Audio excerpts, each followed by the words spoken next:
Hello बच्चों, आप सभी का हमारे YouTube चैनल SSR विद्या के पास स्वागत है।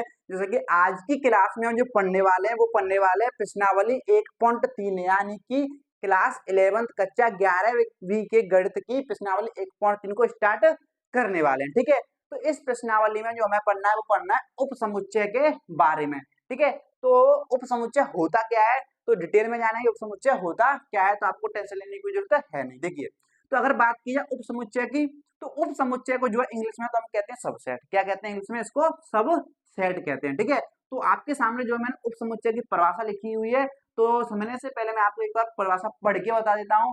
ठीक है, जब मैं आपको क्लियर करूंगा ना फिर आपको अच्छे तरीके से क्लियर हो जाएगा। ठीक है, देखिए, तो इसकी परिभाषा बोल रही है, यदि सेट ए के सभी सदस्य सेट बी में मौजूद हैं तो सेट ए को सेट बी का उप समुच्चय कहते हैं। क्या कहते हैं? उप समुच्चय कहते हैं। जैसे समझिए बात, जैसे मैंने आपके सामने लिखा एक समुच्चय ए। क्या लिखा? एक समुच्चय ए लिखा, 1, 2, तो इस समुच्चय में ए के जो समुच्चय उसके सदस्य हैं 1, 2, 3। ठीक है, एक समुच्चय लिखा बी। अब इस समुच्चय के जो सदस्य हैं 1, 2, 3, 4, 5 ये हैं। तो इस समुच्चय में देखोगे ए के जो सदस्य हैं 1, 2, 3 और इस समुच्चय में बी के जो सदस्य हैं 1, 2, 3, 4, 5। ठीक है, अब आप एक चीज देख पा रहे हो, समुच्चय ए के जो सदस्य हैं 1, 2, 3, क्या ये समुच्चय बी में उपस्थित हैं? तो देखो, एक यहाँ पे भी, दो यहाँ पे, दो यहाँ पे भी, यहाँ पे तीन, यहाँ पे भी तीन, यानी कि समुच्चय ए के सभी सदस्य समुच्चय बी में उपस्थित हैं। है कि नहीं है? ठीक है, तो लेकिन एक चीज देखिए, लेकिन समुच्चय बी के सभी सदस्य ए में नहीं है। देखो, बी के 1, 2, 3 तो है लेकिन 4, 5 ए में नहीं है। तो किसके किसमें उपस्थित है? सभी।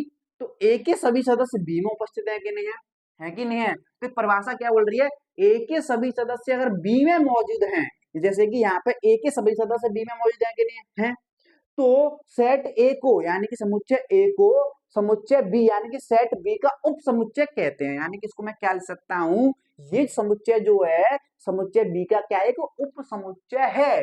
क्यों? क्योंकि इसके सारे सदस्य समुच्चय बी में है, इसलिए समुच्चय ए जो है बी का उप समुच्चय है। क्या है? उप समुच्चय। क्यों उप समुच्चय क्या होता है भैया? कि ये इससे निकला हुआ है, ये इससे निकला हुआ है, ए जो है बी से निकला हुआ है। क्यों? देखो, इसमें 1, 2, 3 थे, इससे निकाल के हमने एक नया सेट बना दिया कि नहीं बना दिया? ठीक है, तो यहाँ पे यही क्या है कि ए जो है ए बी का उप समुच्चय कहलाएगा। ए बी का उप समुच्चय है। ठीक है, उप समुच्चय है। ठीक है, तो यानी कि ए यहाँ पे जो है बी का क्या है भैया? उप समुच्चय। समझ रहे कि नहीं समझ रहे? इतनी बात क्लियर है कि नहीं क्लियर? आप बोले हाँ इतनी बात क्लियर है। लेकिन इसको गणित के रूप में कैसे लिखना है, इसको गणित के रूप में कैसे लिखेंगे, ध्यान समझना। तो उप समुच्चय को दर्शाने का तरीका होता है, एक प्रतीक होता है ये इस तरीके से। ये जो प्रतीक है सी दिखाई, सी होता है ना सेम वैसा, तो सी जैसा जो प्रतीक होता है इसको बोलते हैं उप समुच्चय का प्रतीक। जैसे यहाँ पे लिखा है ए बी का उप समुच्चय है, मुझे इतना ना लिख के सिर्फ एक ही दो शब्दों में खत्म करना है, सिंपल सा। अगर मैं लिखूंगा ए बी का उप समुच्चय है तो ए लिखूंगा ए और बी।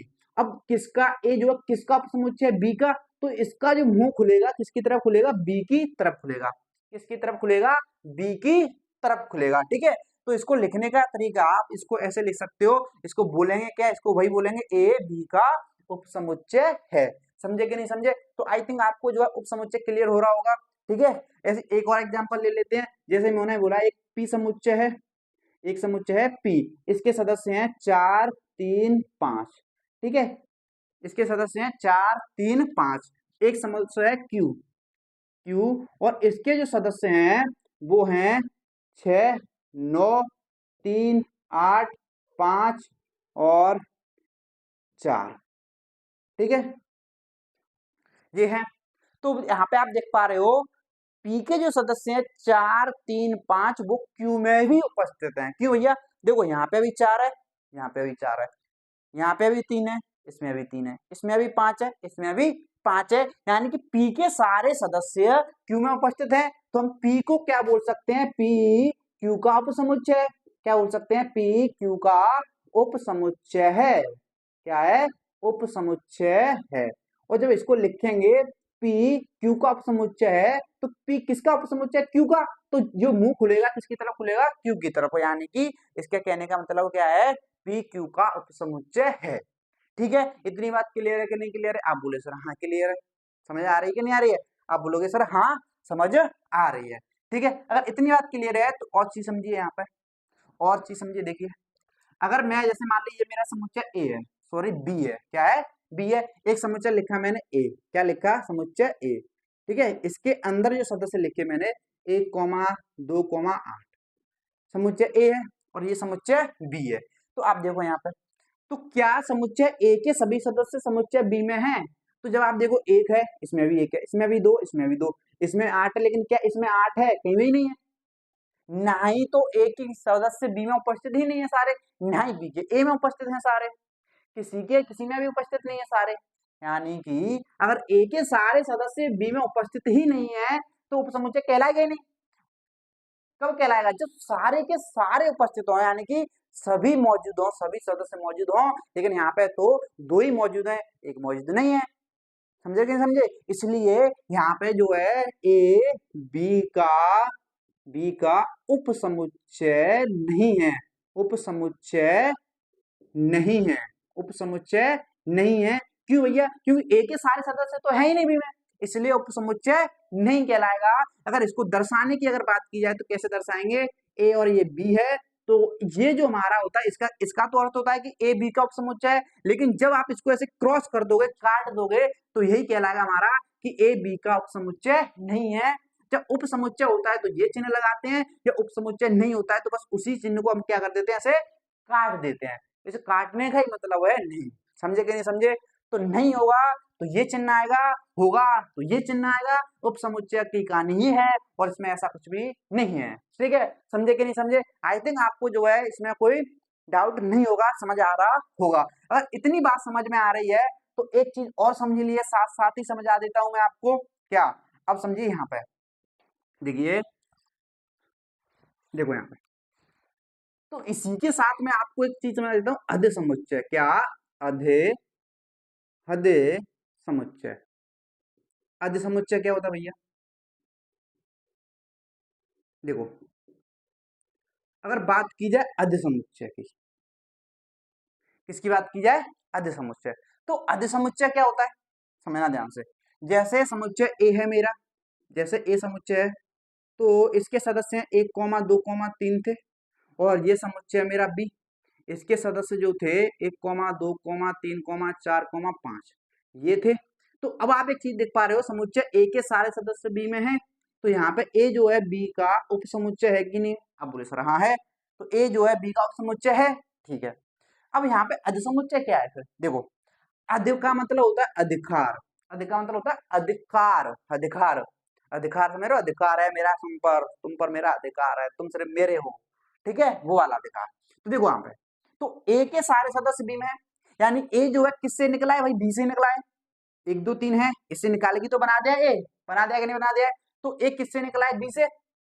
अगर बी से निकला है, आप ये कह सकते हो ए जो है बी का पुत्र है, यानी कि बी जो है ए का पिता है, यानी कि बी जो है ये, देखो बी, ध्यान से ना, बी जो है बी ए का पिता है, ए का पिता बोल सकते हो कि नहीं बोल सकते हो? बोल सकते हो ना भैया, बी को ए का पिता बोल सकते हो। क्यों? क्योंकि ए तो इसी निकला है ना, निकला है कि नहीं निकला है निकला है, सिंपल सी बात है। तो ए जो है, बी जो है ए का पिता है। जब ए का पिता है बी, तो भैया बेटे पे किसका अधिकार होता है? बेटे पर किसका अधिकार होता है? पिता का। यानी कि ए जो है बी का बेटा है। बी अगर ए का पिता है तो ए किसका बेटा है? बी का। अब बी का बेटा है तो बेटे पर किसका अधिकार होगा? पिता का। पिता कौन है? बी। किसका? ए का। तो यहाँ पे अधिकार मतलब होता है अधिकार, अधिकार करने वाला समुच्चय कौन है? बी। तो यहाँ पे जो बी है, तो बी समुच्चय जो है हमारा क्या कहलाता है? अधे समुच्चय कहलाता है। क्या कहलाता है? अधे समुच्चय कहलाता है। क्या कहलाता है? अधे समुच्चय। जैसे यहाँ पे देखो, यहाँ पे पी समुच्चय जो क्यू समुच्चय का उपसमुच्चय है, यानी कि पी जो है क्यू से निकला है। तो यहाँ पे जो किससे निकल रहा है? क्यू से। तो यहाँ पे क्यू क्या हो गया? इसका पी का पिता हो गया। और क्यू पी पे किसका अधिकार होगा, पिता का, यानी कि क्यू का। तो क्यू यहाँ पे जो कहलाएगा, क्यू समुच्चय जो हमारा क्या कहलाएगा, अद्य समुच्चय कहलाएगा। क्या कहलाएगा भैया, अद्य समुच्चय कहलाएगा। समझ रहे कि नहीं समझ रहे, बस आपको इतना ध्यान रखना है, अधि का मतलब होता है अधिकार, अधिकार किसका होता है, पिता का अपने पुत्र पर। तो यहाँ पे ए जो निकला है बी से, तो बी कौन होगा, पिता, क्योंकि ये सी से निकला है, ठीक है। तो बी हो गया पिता, और पिता को ही बोलते हैं अधे समुच्चय, और पिता कौन है, बी समुच्चय, तो बी समुच्चय को क्या बोलेंगे, अधे समुच्चय। तो आई थिंक आपको अधे समुच्चय में कोई डाउट नहीं होगा। हमने देखा उप समुच्चय और हमने देखा अधे समुच्चय, कोई समुच्चय उप समुच्चय कब होगा कब नहीं होगा, तो ये सारी चीज हमने देख ली। अगर ये आपको चीजें क्लियर है तो अब हम चलते हैं प्रश्नावली 1.3 के क्वेश्चन नंबर 1 पर। तो देखिए अब आपके सामने जो है प्रश्नावली 1.3 का क्वेश्चन नंबर 1, ठीक है। तो जो जो क्वेश्चन नंबर 1 है उस समुच्चय पर आधारित है, ठीक है। तो बोल क्या रहा है कि रिक्त स्थानों में प्रतीक, ये किसका प्रतीक है, उप समुच्चय का, यहाँ प्रतीक को भरकर सही कथन बनाइए। यानी कि अगर कोई उप समुच्चय है तो ये प्रतीक आएगा, और उप समुच्चय नहीं है तो ये प्रतीक आएगा, ठीक है। तो आइए देखते हैं। सबसे पहला क्वेश्चन जो दे रखा है ये दे रखा है, तो इसमें एक समुच्चय दे रखा है 2,3 और ये समुच्चय दे रखा है, और इनके बीच जो उप समुच्चय का चिन्ह आएगा कि नहीं आएगा मैं ये देखना है। तो देखो क्या 2, 3, 4, क्या इस समुच्चय के सारे सदस्य जो 2, 3, 4 है इस सदस्य समुच्चय में उपस्थित हैं, 2 भी है, देखो 3 भी है, 4 भी है, यानी इस समुच्चय के सारे सदस्य इसमें है कि नहीं है। तो ये जो है इसका उप समुच्चय कहलाएगा, सिंपल सी बात है। तो ये चिन्ह आ गया, बस इस तरीके से भरना है। तो ये जो इसका उप समुच्चय है के लिए ये आएगा, नहीं के लिए ये आएगा कट्टे वाला, ठीक है। अब देखो सेकंड वाले को, ऐसे यहाँ पे देखोगे समुच्चय ए बी सी और समुच्चय बी सी डी है, ठीक है। अब ए बी सी के सदस्य इसके समुच्चय बी सी डी है, क्या इसके सारे सदस्य, देखो बी तो आ गया, सी भी आ गया, लेकिन ए इसका सदस्य इसमें आ ही नहीं रहा है, यानी कि इसके सारे सदस्य ना तो बी में आ ही नहीं रहे, इस वाले समुच्चय में नहीं आ रहे ना, सिर्फ 2 ही आ रहे हैं, बी और सी, ए आ नहीं रहा है। जब ए आ नहीं रहा है तो सभी सदस्य आने चाहिए ना, जब सभी सदस्य नहीं आ रहे हैं तो ये उपसमुच्चय नहीं कहलाएगा, ठीक है। इस तरीके से भरना है, सिंपल। अब ऐसी बात की जाए थर्ड की, अगर थर्ड की बात की जाए तो इसमें बोला है एक्स, ये जो दे रखा है ये समुच्चय दे रखे हैं समुच्चय निर्माण रूप में। तो समुच्चय निर्माण रूप में अगर बात की जाए तो एक्स क्या है, सदस्य किसका, समुच्चय का। एक्स यानी कि सदस्य के बारे में गुण लिखा है, यहाँ पे बता रहा है कि एक्स आपके विद्यालय की कक्षा 11 का एक विद्यार्थी है। एक्स यानी कि जो इसके जो सदस्य आ रहे हैं, इसमें इस समुच्चय में जो सदस्य आ रहे हैं वो कक्षा 11 के विद्यार्थी आ रहे हैं, ठीक है। और दूसरा समुच्चय जो है एक्स आपके विद्यालय का एक विद्यार्थी है, यानी कि इसमें समुच्चय में जो आ रहा है आपके विद्यालय, यानी कि विद्यालय के सभी क्या आ रहे हैं, विद्यार्थी आ रहे हैं। अब देखो विद्यालय में जितने भी विद्यार्थी हैं उनमें से क्या कक्षा 11 के भी विद्यार्थी नहीं होंगे, होंगे ना भाई भैया, कक्षा 11 जो विद्यालय के अंदर ही तो आ रही है, तो विद्यार्थी कक्षा 11 के विद्यार्थी सभी स्कूल के विद्यार्थियों में भी आएंगे कि नहीं आएंगे, यानी कि ये समुच्चय के सारे सदस्य समुच्चय में हैं। जब है तो कौन सा चिन्ह आएगा, ये चिन्ह आएगा, आया कि नहीं आएगा, यानी कि ये जो समुच्चय है इस समुच्चय का उपसमुच्चय है। समझे कि नहीं समझे, क्योंकि सारे विद्यार्थी पूरे स्कूल में तो आएंगे ना कक्षा 11 के, आएंगे नहीं आएंगे, ठीक है। अब देखो यहाँ पे इसको देखो, अब इसको देखो तो एक्स किसी समतल में स्थित एक वृत्त है, कोई समतल है, प्लेन है, और उसमें जो है वृत्त है, समतल में स्थित एक वृत्त है, ठीक है। और दूसरा बोल रहा है समुच्चय की एक्स एक समान समतल, यानी कि जिस समतल में ये वृत्त स्थित है, समुच्चय के वृत्त स्थित हैं, उसी समतल में वृत्त है जिसकी त्रिज्या 1 इकाई है। तो इसने बोला है कि ये समुच्चय है, इस समुच्चय में वृत्त स्थित है समान समतल में, तो इसने ये तो बोला नहीं कि कौन सी त्रिज्या वाले, तो इस वाले समुच्चय में पहले वाले में इस वाले में तो एक भी त्रिज्या वाले के हो सकते हैं, 2 त्रिज्या वाले के भी हो सकते हैं, 3 त्रिज्या वाले के भी हो सकते हैं, बहुत सारी त्रिज्या वाले हो सकते हैं नहीं हो सकते हैं। लेकिन इस वाले समुच्चय में अगर बात की जाए तो इसमें सिर्फ एक त्रिज्या वाला, एक इकाई त्रिज्या वाला ये ओनली जो इसमें आएगा एक त्रिज्या वाले क्या आएंगे, वृत्त आएंगे। तो क्या इसके सारे सदस्य इसमें आ पाएंगे, नहीं आ पाएंगे, इसका सिर्फ एक ही आ रहा है, ये तो आ ही नहीं रहे हैं, बाकी आ नहीं रहे हैं, तो कौन सा चिन्ह आएगा, यहाँ पे ये आएगा, यानी कि ये जो समुच्चय है इस समुच्चय का उपसमुच्चय है नहीं। समझे कि नहीं समझे। तो इस तरीके से हमें जो क्या है इन क्वेश्चनों को हल करना है, और ज्यादा क्वेश्चन कठिन नहीं है, आसानी से, ठीक है। भविष्य में आते हैं, तो इस तरीके से हमें जो क्या करना है, इस क्वेश्चन को हल करना है। इसके अभी हमने सिर्फ 4 पार्ट देखे हुए हैं, तो बाकी बचे पार्टों को भी हम इसके देख लेते हैं, अभी कंप्लीट नहीं हुआ है। तो चलिए बिना देरी के इसके बचे हुए भागों को भी देख लेते हैं। तो देखिए क्वेश्चन नंबर 1 के आगे के भाग आपके सामने दे रखे हैं, तो इनमें भी करते हैं। ठीक है, तो अगर बात की जाए 5वें भाग की, जिसमें बोल रहा है कि x किसी समतल में स्थित एक त्रिभुज है, यानी कि इस समुच्चय में जो क्या आ रहे हैं, त्रिभुज आ रहे हैं। ठीक है, अब दूसरे समुच्चय क्या है, x किसी समतल में स्थित एक आयत है, यानी कि इस समुच्चय में आ रहा है आयत। भैया इस समुच्चय में आ रहे हैं त्रिभुज और इस समुच्चय में आ रहा है आयत।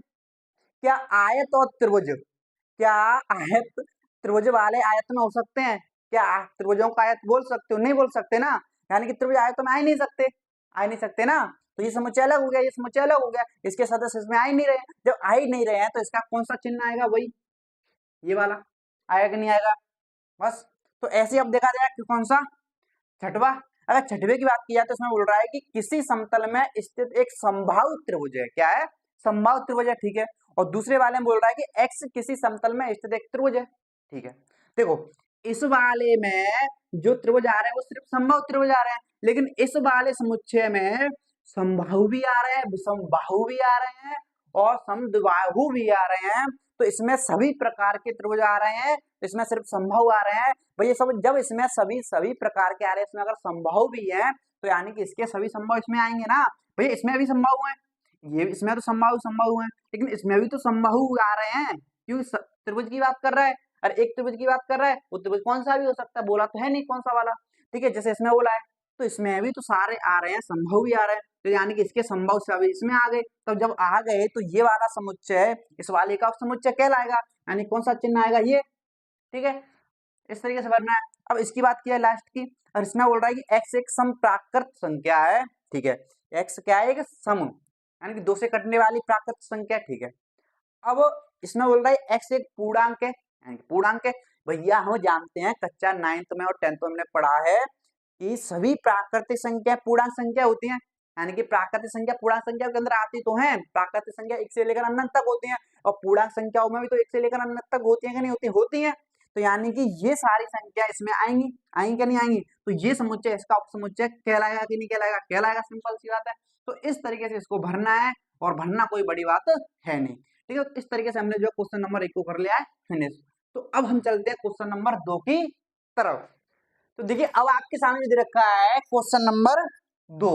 ठीक है, अगर क्वेश्चन नंबर 2 की बात की है तो इसमें बोल क्या रहा है, तो इसमें बोल रहा है कि जांच कीजिए कि निम्नलिखित कथन सत्य अथवा असत्य हैं। यानी कि हमें ये जांचना है कि इनमें से कौन कौन से कथन सत्य हैं और कौन कौन से कथन असत्य हैं। ठीक है, तो चलिए फिर बिना देरी के देखते हैं। तो सबसे पहला दे रखा है, इसमें बोल रहा है कि a, b यानी कि ये समुच्चय है, इस समुच्चय का उपसमुच्चय नहीं है, ये बोल रहा है। तो क्या सत्य है, देखो इसमें सदस्य a है, क्या इसमें है तो। इसमें b है, क्या इसका b इसमें है तो। अरे यार इस समुच्चय के सारे सदस्य इसमें आ तो रहे हैं, यानी कि ये जो है समुच्चय इसका उपसमुच्चय होना चाहिए था, लेकिन ये बोल रहा है कि नहीं है। तो ये तो क्या हो गया, असत्य हो गया। क्या हो गया भैया, असत्य। तो ये कथन हो गया असत्य। क्या हो गया, असत्य हो गया ना, क्योंकि ये बोल रहा है नहीं है। भाई है ना, तुम गलत क्यों बोल रहे हो, असत्य क्यों बोल रहे हो। तो ये हो गया असत्य। ठीक है, अब सेकंड की बात की जाए तो इसमें दे रखा है समुच्चय के सदस्य ए और ई हैं, और ये दूसरा समुच्चय उसमें एक्स, यानी कि एक्स क्या सदस्य क्या है, अंग्रेजी वर्णमाला का एक स्वर है। यानी कि इसमें जो सदस्य आएंगे अंग्रेजी वर्णमाला के स्वर आएंगे, यानी कि ए, ई, आई, ओ, यू, यही तो आएंगे।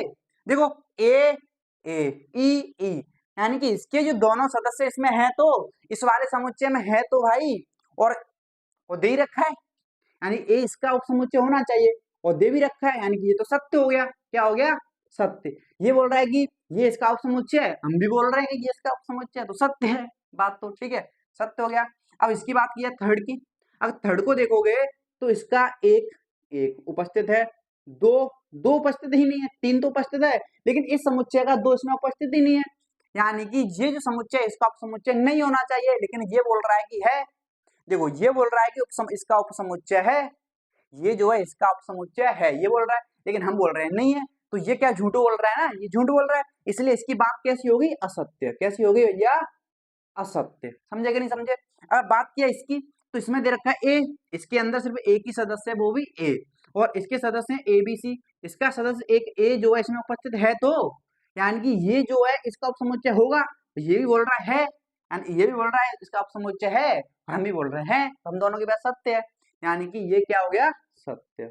ठीक है, अगर इसकी बात की जाए पांचवे की, तो पांचवा देखोगे तो उसके सदस्य एक ही है, ए, क्या है भैया, एक ही सदस्य है ए, और इसमें जो है ए बी सी तीन सदस्य हैं, लेकिन यहाँ पे ये जो चिन्ह है ना तो उपसमुच्चय का है और ना ही उपसमुच्चय नहीं का है, तो ये सदस्य किसका है, ये जो चिन्ह लगता है, ये चिन्ह लगता है सदस्य दर्शाने को, यानी कि जैसे समझो ये समुच्चय कौन है, एक कॉमा दो कॉमा तीन, एक क्या है समुच्चय।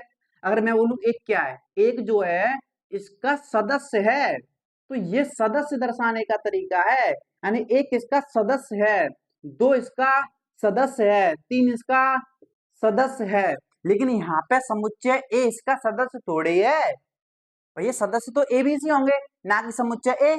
समुच्चय ए पूरा इसका सदस्य नहीं है।